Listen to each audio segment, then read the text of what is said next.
Bam! MC is in the house. What's up, folks? My name is Justin Garcia, also known as Master Chim, and welcome to the Warrior Stream. I'm here every week, every Wednesday, Eastern Standard Time, taking a topic, deep diving, and usually having a good time while doing it. And those of you that join me every week, I appreciate you guys doing so. Before we get into it today, let's cover some housekeeping. And number one, if you are not getting my emails, there's going to be a link in the description below. Every day I send a free email. I usually expound upon some of the ideas I talk about in my videos, but without the restraints of social media algorithms, filters, etc. We know that right now the streets are hot, right? And usually people that talk about the things that I tend to talk about tend to get in trouble disproportionately to those when compared to those who are a little bit more mainstream in their messaging and what it is they want to discuss. So let's see who we got here. And if you are watching, say what's up so I could say what's up to you. So we got Jesse. What's going on, brother, man? Good to see you. Cherrytown Vibe in the house. Good to see you. Corey, what's up, my man? Johnny Groove in the house. Casetas, what's up? New Ada, good to see you. So hello from IE. I don't know what that means. Tell me what that means. I probably should know this. This might be a setup. What are you going to do? Big Fred, what's up, brother, man? Good to see you again. Yarn Sachs is in the house. Good to see you, darling. Jamie, what's up? My man up in Canada. Rockfish Cairo, Ireland. Okay, Ireland. Very nice. Good to see you, brother, man. My grandfather was from, or his family's from County Kerry in Ireland. Big Jim Farley passed away a couple of years ago in his 90s. And so I come from good stock, right? But from Ireland. So shout out to Ireland. All right. So we're going to talk about a couple things today that I think my usual listeners it'll sound familiar. I think you'll appreciate the conversation regardless. And I think that the people who wind up having either this video or clips that I wind up putting on social media later on who are not part of the following of my content are probably going to be a little bit surprised at the candid nature in which I talk about some of the things concerning today's topic. So let's get into it. How to raise a weakling, right? How to raise a weakling. I think when I talk about strength and weakness, it's always helpful to start off with my definitions. Strength, I define as a commitment to climbing one's ladder of power. I think weakness is the rejection, the renouncing of that climb, the rejection of the ladder. The person who is weak is not a person that's on a particular rung necessarily. The person who is weak is the person who does not want to climb. Then it begs the question, well, what if you are climbing on a ladder, but you are on a very low rung? I would say that you are strong, but your strength is still growing. I'd say maybe you are an absolute low level of strength, but you are pursuing strength, which is kind of the point, right? So to say something is strong in some sort of absolute sense doesn't have a lot of utility because you could always create a scale in which what is strong to you is weak to another. So that sort of relative scale, we just sort of dismiss it and we say, you know who's going to be strong? The people who are pursuing strength. You know who's going to be weak? The people who reject the pursuit of strength, right? So starting off there. So how to raise a weakling, meaning how do we raise somebody? Now, obviously the on the nose application of this is parenting. But I don't want it to be limited to that in scope. I don't want you guys to say, oh, this is just for moms and dads with sons and daughters. It certainly applies there. However, raising somebody could be the installation of a culture. It could be the installation of a person's relationship, alliance with a tribe. It is my only Dr. Phil quote, we train people how to treat us, right? It could be that introductory phase of an alliance where we are letting them know what we stand for and what we are willing to endure, right? And if we have somebody who at the tail end of whatever our process is, in all those various applications I just said, who's weak, then we're probably fucking up somewhere. Now, what's a good way to make sure none of your friends are weak? I'd say on the easy answer to that is get rid of the weak ones. Now, I'm not saying that that's what you should do, but I'm just reminding you of your power and the power that you have, every individual has, to surround himself with strong individuals, right?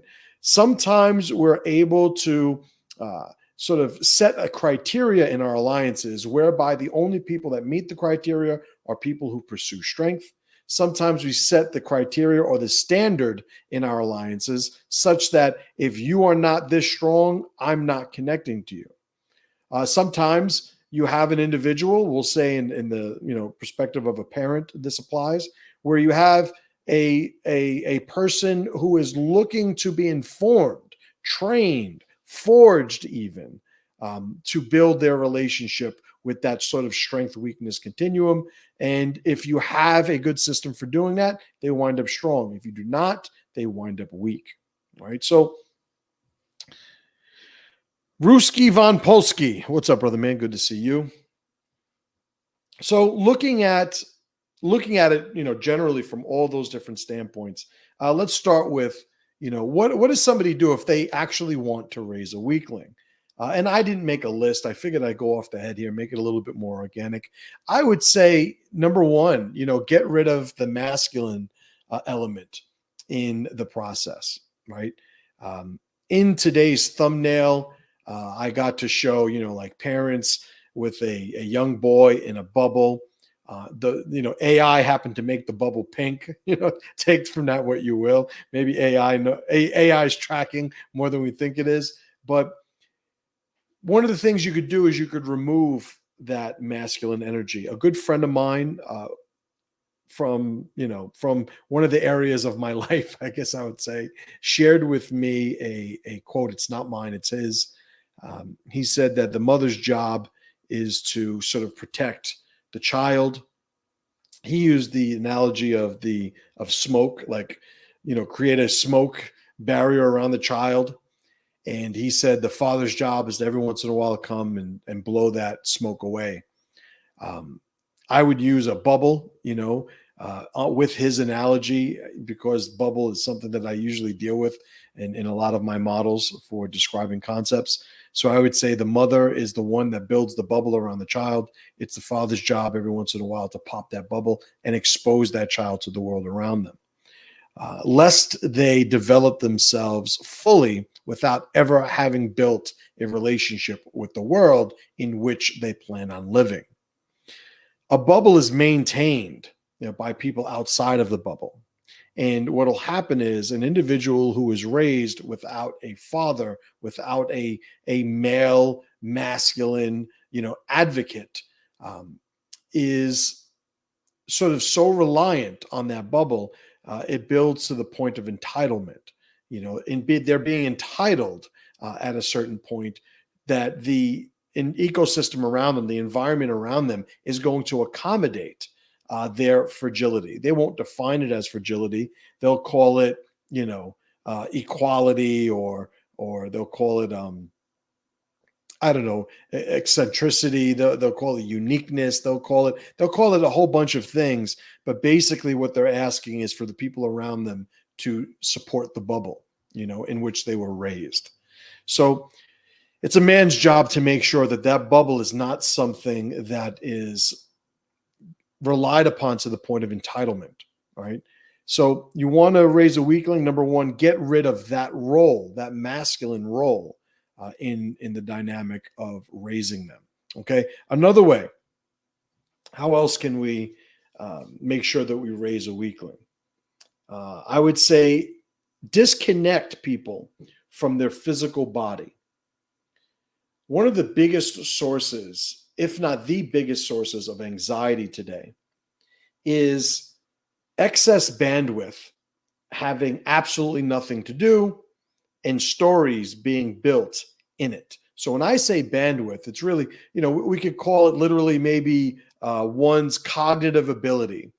We could, if we ask somebody, hey, what's on your mind? It's almost like there's a component of their mind that something could be on. Well, what the entire scope of what could be on somebody's mind, we'll call their bandwidth. However you want to phrase it, I will say when our bandwidth is full, we don't have time to think of bullshit. We don't have time to sit there and tell stories where doubt and uncertainty starts to creep in. We don't start to build a relationship with the reality that does not exist. There were times in our past, and there's still plenty of cultures today, where they don't have all of this extra time and the extra bandwidth that goes along with extra time to sit there and destroy their own relationship with their lives. So if you're somebody who does not have a relationship with your body, the tendency then is to exist abstractly in your brain, right? To think reality is just what your mind happens to be telling you about reality. Now, before we get into some sort of philosophical debate about, because the different philosophers have different takes on, well, reality is just our brain's relationship with it, or reality is just the sum total of our brain's processing of the information that's gotten from our five senses. And this sort of low level reductionist approach to finding purpose in life, I don't really have a use for. Those arguments can be had by other people in other conversations. I'm not interested. What I'm looking for is the path to allow people to consistently pursue their power. If you have a relationship with your body, it is something that sort of bypasses what your subconscious wants to tell you about what is occurring around you. I go on hikes regularly, right? I'll probably be on a hike in a couple of hours. And one of the things I enjoy about hikes is, and I do this often, where I put myself so deeply in the woods that if I get tired, I'm not stupid. I'm not trying to be unsafe or anything, but I put myself in the woods so far that the only way I'm going to get out of it is to walk back out. Now, it might sound simple. Well, yeah, you walk in, you got to walk out. But I would say that very rarely in our modern lives are we put in a point where we physically have to do something to sort of, dare I say, save ourselves. Now, it's not that extreme, but I don't know a better term than that, so I'll use that. So you put yourself into a jam that only your body can get out of. It's why, working out has such a positive effect on people's mental health. It's why training martial arts, like I know, run a martial arts school for over 20 years. I can't tell you how many people, over the years, all they wanted to do is come in and fight. All they want now, not irresponsibly, but they wanted to train. They wanted to spar. They wanted to roll. They wanted to do something to sort of get their mind off of all these things that were building anxiety. And it is monopolizing their bandwidth with movement that I would argue is the case. I would say the same mechanism, different application, but the same mechanism is seen in cold immersion, right? In cold therapy. When you are exposed to extreme temperatures, it is very hard to exist in your brain when your body is screaming at you, right? And again, what does it do? It sort of shakes the etch-a-sketch of our subconscious when we have a relationship with our bodies. So when I look at when individuals don't have a relationship with their body, I could tell that at some point they're either going to have a conflict, a struggle, a level of struggle that they're not going to be able to manage, or what is, I would say, the usual, what happens most often is people tend to shrink their lives. And they wind up being little people leading little lives because they don't want to risk getting to that level of life where they feel they don't have the same amount of certainty, right? They need that control. They need that security, right? So let's see what we got here. Johnny Groove writes, people say they're about strength until they aren't. And I think, for a lot of attributes, that will be the case. People will have a very convenient position on something that has always existed as a necessity. And they don't make any accommodations in their argument for the surplus that surrounds them. It is the woman saying that, all violence should be removed. And but when she is comfortably protected by other people that are willing to do violence on her behalf, or it gets to the point where men even devolve into that position nowadays, where they're so safe because somebody else is handling the physical aspect of their protection, that they want to sit here and talk about how it's unnecessary. Well, it's unnecessary for you here now because of the things that are being done on your behalf, right? And that's not usually an acknowledgement that people are willing to make in these modern debates that occur on these topics, right? Yarn Saxa writes, what if the dads are there, but they act like bitches? Oh, man. It's a great point, great question. And I've talked in the past about the new fatherlessness, right? And I probably have a talk titled that, maybe it's searchable. But the whole concept of the new fatherlessness is you have a whole generation or two that were raised without dads. But now those boys that were raised without dads are now fathers. So they may even be present, but they have never acquired the tools that dads are responsible for providing, right, or for using. So you have this second, third, fourth generation of fatherlessness formulas. Maybe the fathers are there, but the father formulas haven't been seen in generations, right? And that is what you'll observe. You'll observe, like sometimes you'll have these, usually in cities, it tends to be more prevalent, obviously, because of the just further disconnection from the natural world that city dwellers enjoy. But you'll see this man and wife, they'll have a child, and they will, not unlike the parents that were displayed or put on the thumbnail for today. Depicted, that's the word I'm looking for. The parents that were depicted on the thumbnail for today's talk, you'll have a man and woman there, a father and a mother. Yet when you look at the formulas that the father's bringing to the table, it might as well be a lesbian couple raising a child, because there are no masculine formulas there, right? Just like one of the mothers smells a little muskier than the other, right? That's the only distinction to be made. So it's not just about having a male in the home, in the equation. It's really about the formulas that have historically been carried and delivered and transferred by the men. Those are the things that need to be there. It's why you'll have a single mother scenario whereby a young man is deficient in those masculine formulas until they start playing a sport, until they start playing martial arts, until they find some male role model, that strong male role model that tends to be the person that delivers those formulas, right? So they're getting it in an untraditional way, but the kids are still getting it.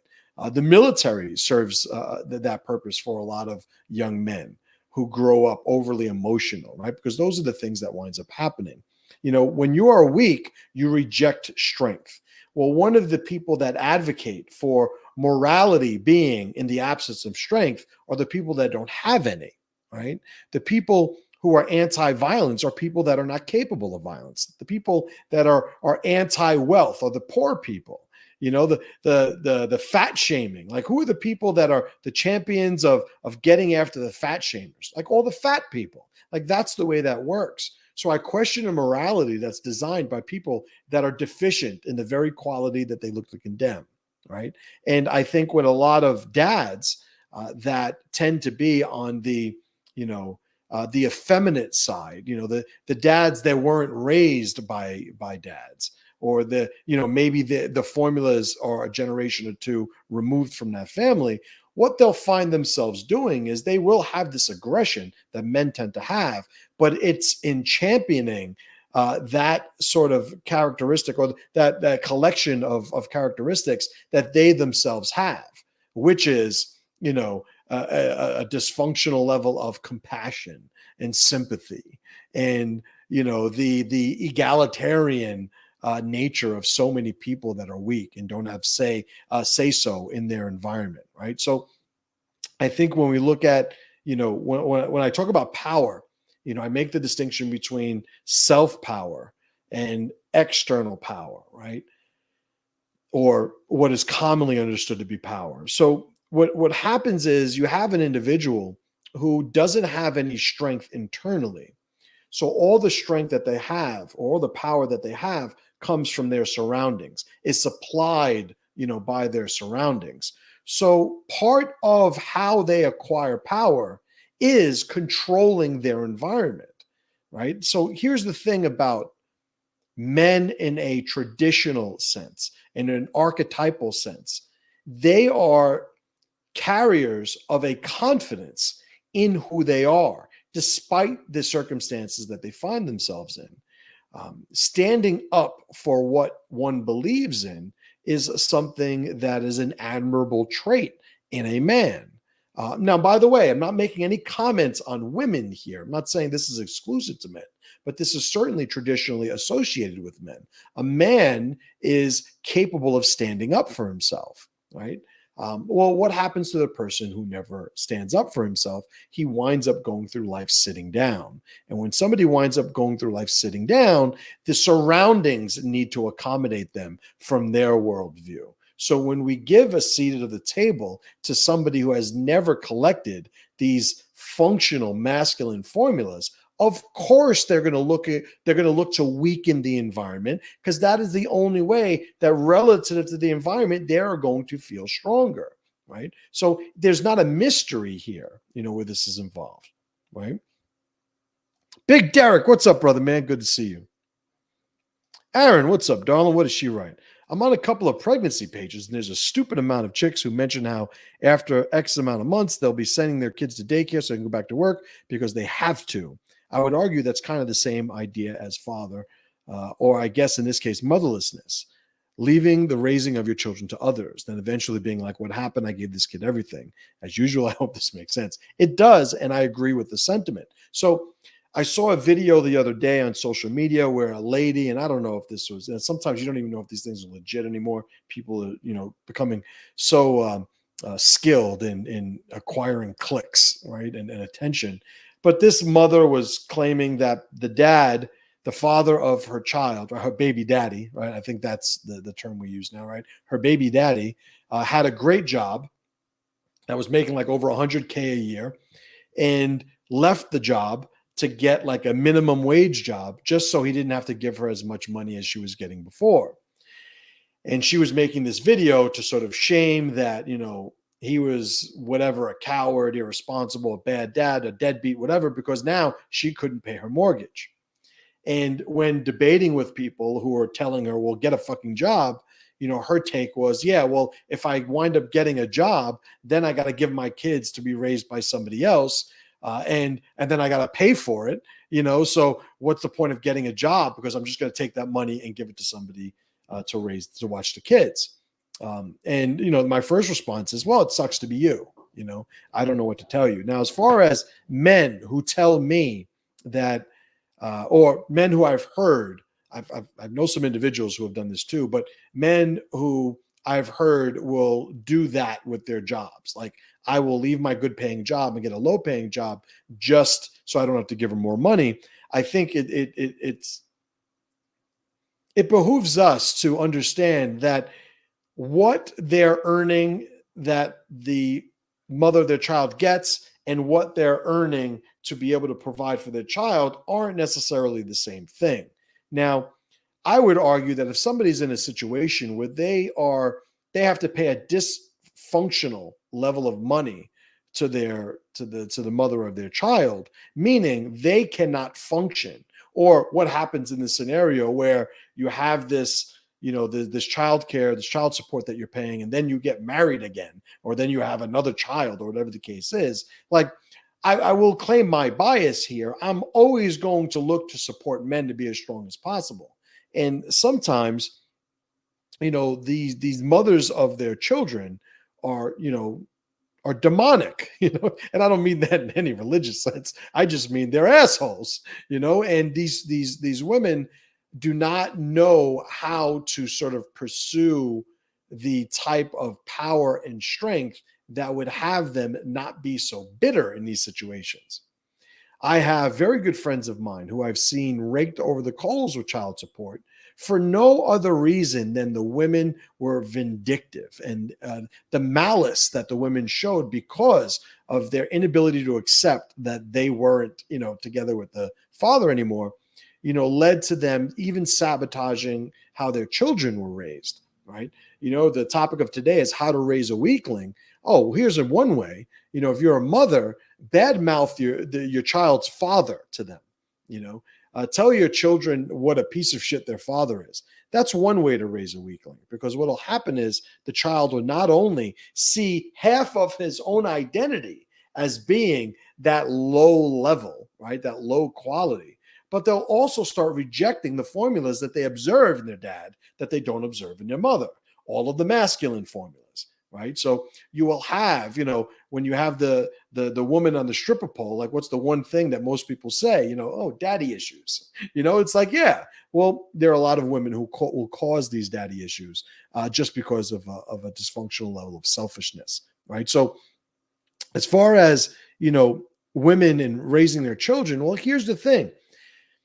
Everybody could do what the fuck they want, right? It's like my take on abortion. This is always a popular one. Segue. How to get banned from YouTube. Abortion, I support every woman outside of my tribe getting an abortion. I support every woman in my tribe getting alternatives to ever having to have an abortion. Now, I will tell you, I was raised in liberal New York City.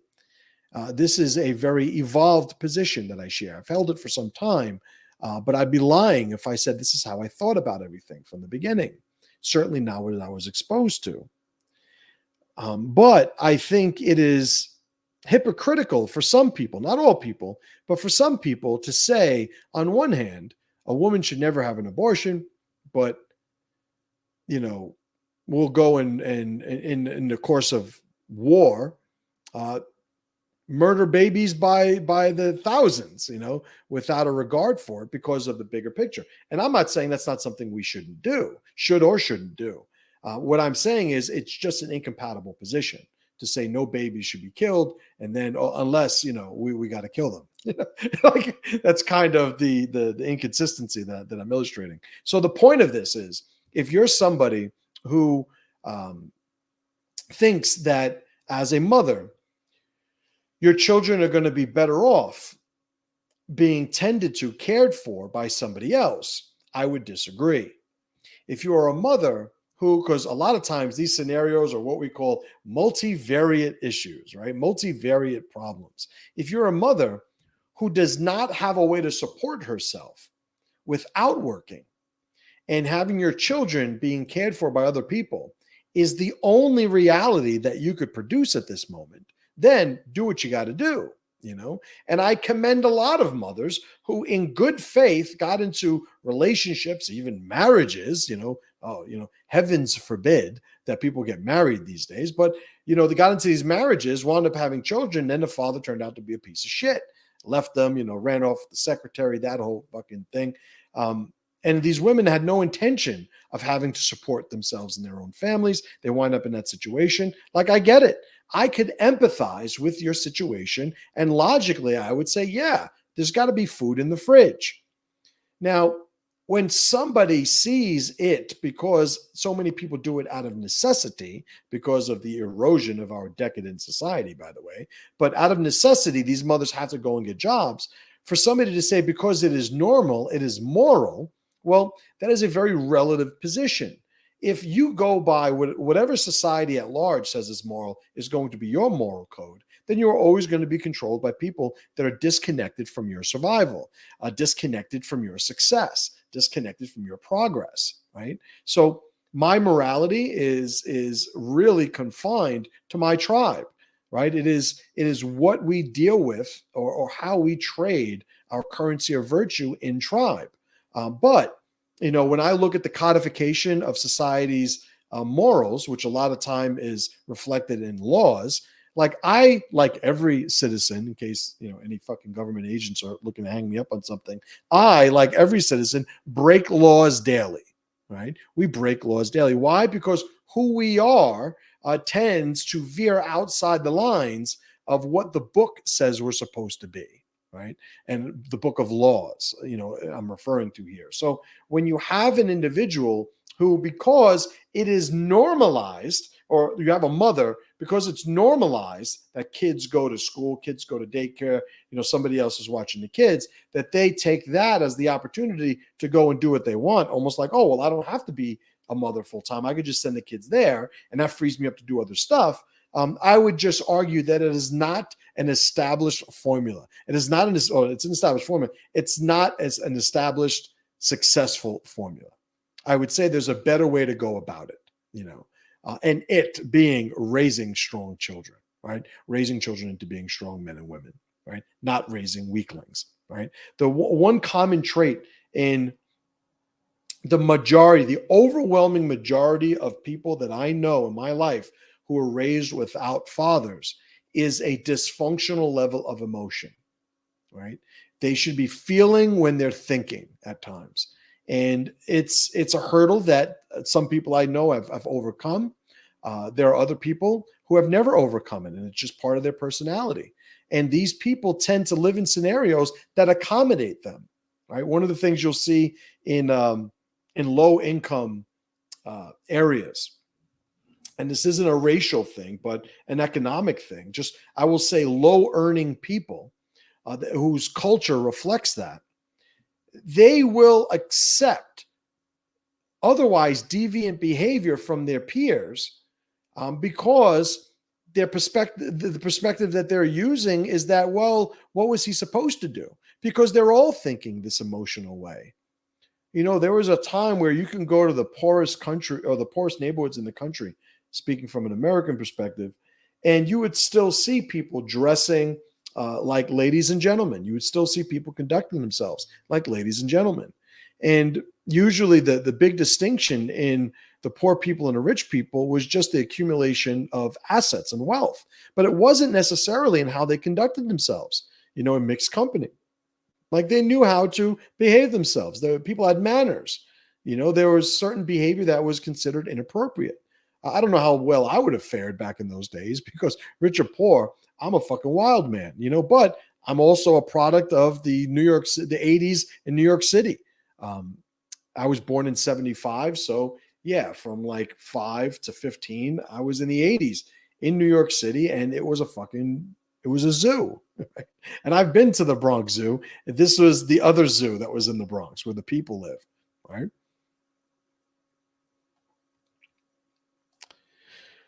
Cherrytown Vibe asks, why are people afraid of strength? Who doesn't want power? Well, here's the thing, to quote the great Uncle Ben, not the guy from the Rice, but Spider-Man, with great power comes great responsibility.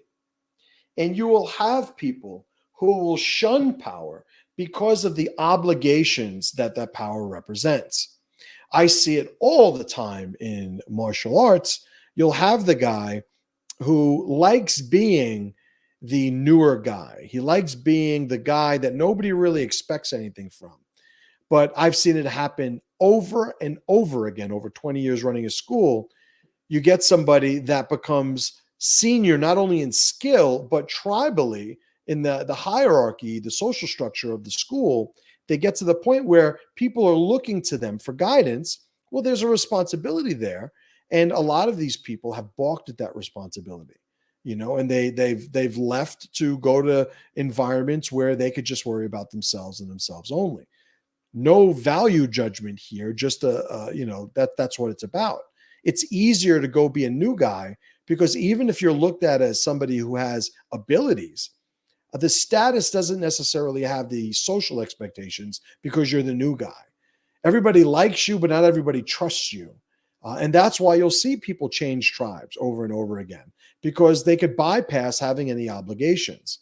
But the joke's on them, I would say, because if you don't ever get to those levels to where people are relying on you, you are never going to develop a function or an aspect of who you are that is always going to be there waiting to be developed. Years ago, I developed this system called the Warrior Continuum. And it was a sort of codified representation of how I've raised my children. And the funny thing is, This was conceptual. This is like the blueprint of how I wanted to raise my children as martial artists. All these years later, those of you that know my kids, look at that warrior continuum and you'll laugh because you'll see it in real life now. But there's one of these components of the warrior continuum is called stage 5.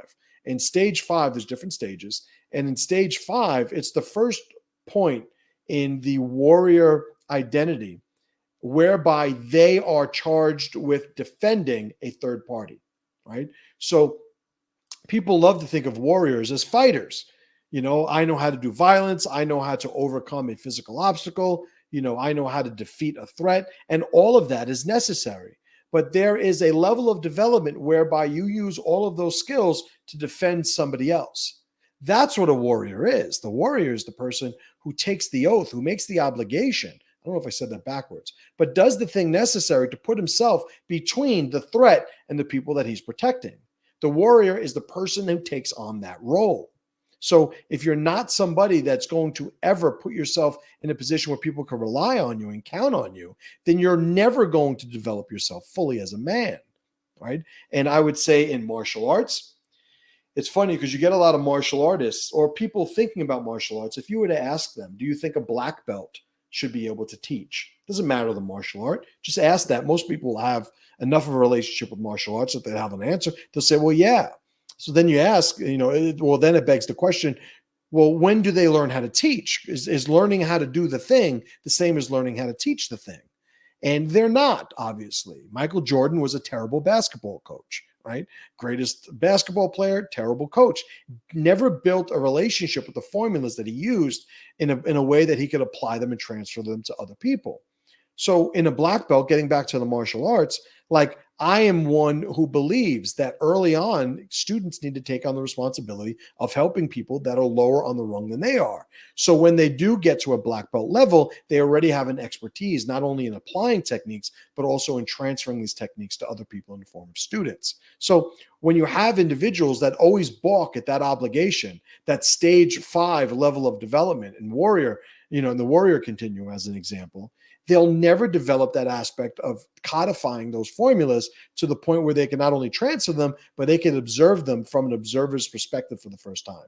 Because a lot of people do things naturally, and they don't understand what they do naturally until they have to teach somebody else how to do it. And then for the first time, they actually get to look at what they do from an outside perspective, right? So there's always going to be a ceiling on development, so long as that is shied away from, right?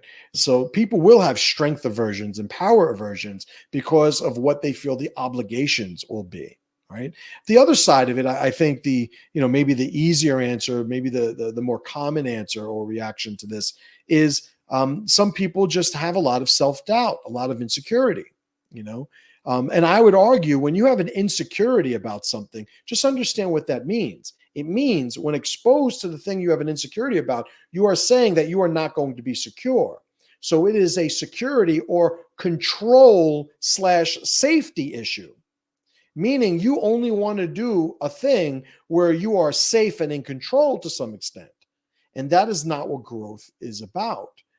Anything like I look at, again, I'll use the jiu-jitsu analogy in the martial arts, have somebody that joins a school, they don't know how to do a damn thing.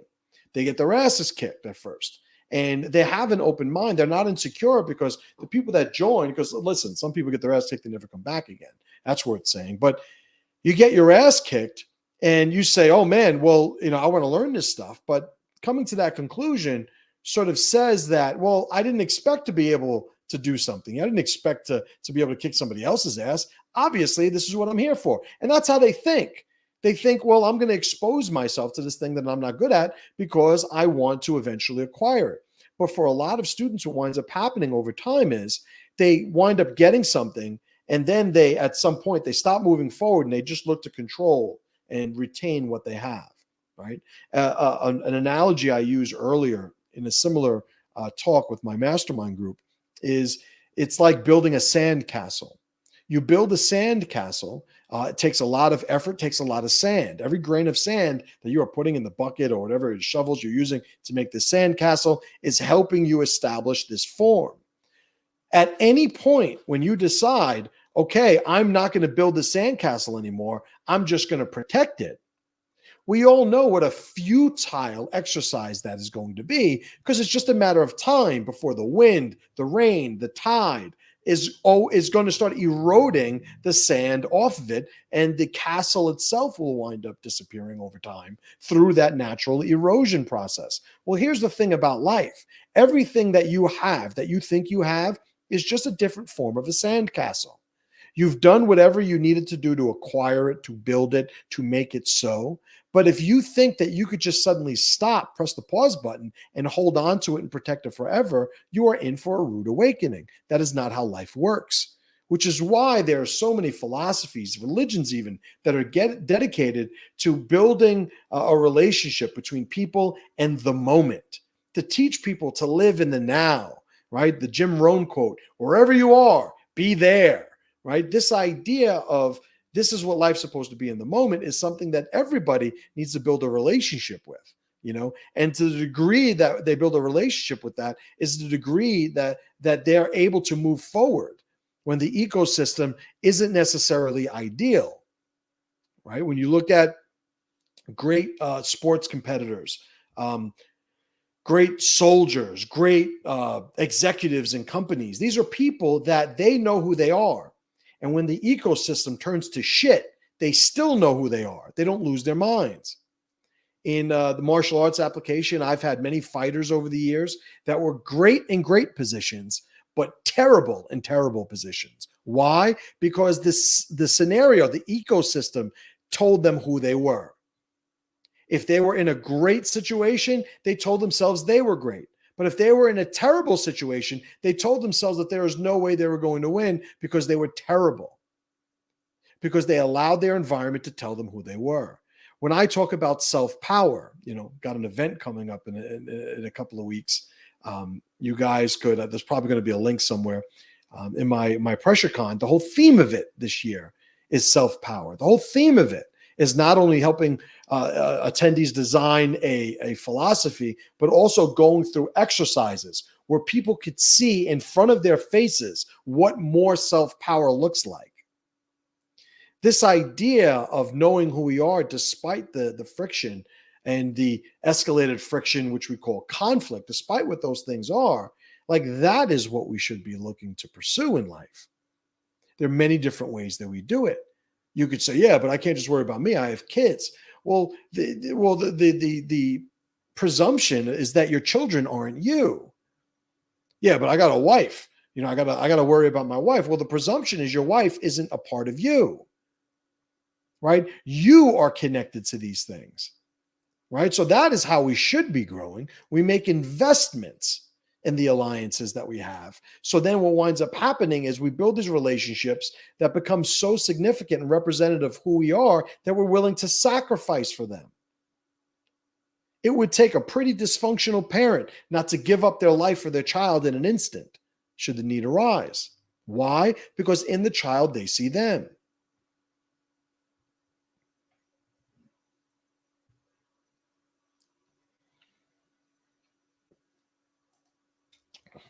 Jamie says, I've known common law stepdads forced into a life of indentured service. It's terrible, right? And it's, it's what happens when you move away from nature, you move away from how we have naturally evolved to deal with one another, and you just defer to some politician, some power monger who's making decisions for everybody from some disconnected office somewhere, right? And up in Canada, man, you guys got it bad with that fucking Trudeau guy. We're currently fucking rocking a mummy down here in the US, but holy shit, Trudeau got to go.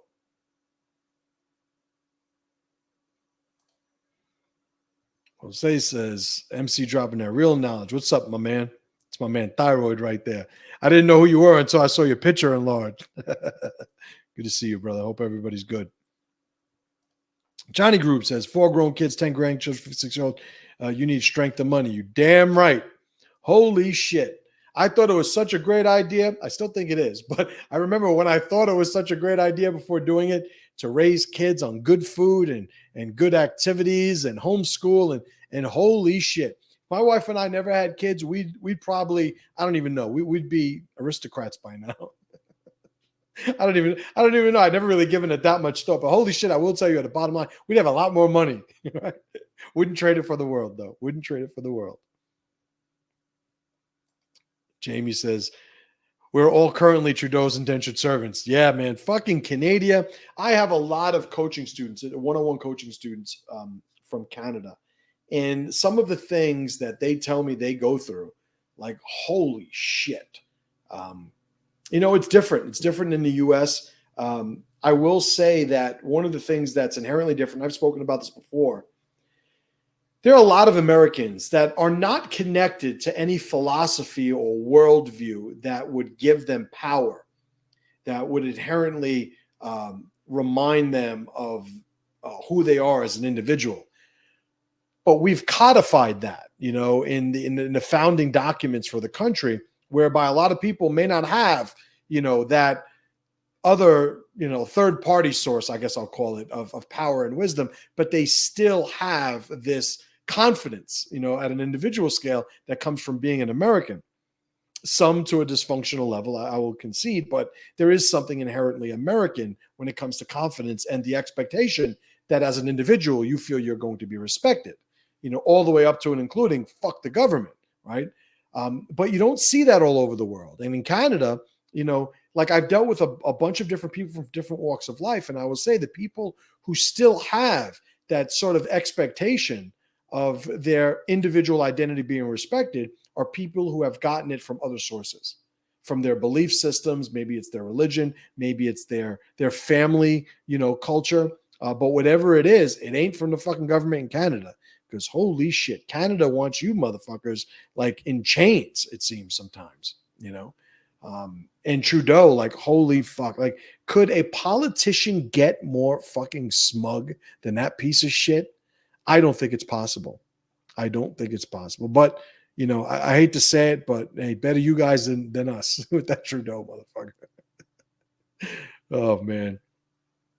All right, guys. So I hit some good topics today. I hope you guys got some value out of that. We're coming up on the 47th minute, and I think we'll cut it there. Do me a favor. If you're not getting my emails, you are fucking up. If you signed up for them and you're not getting them, I send one every day, sometimes more than one a day.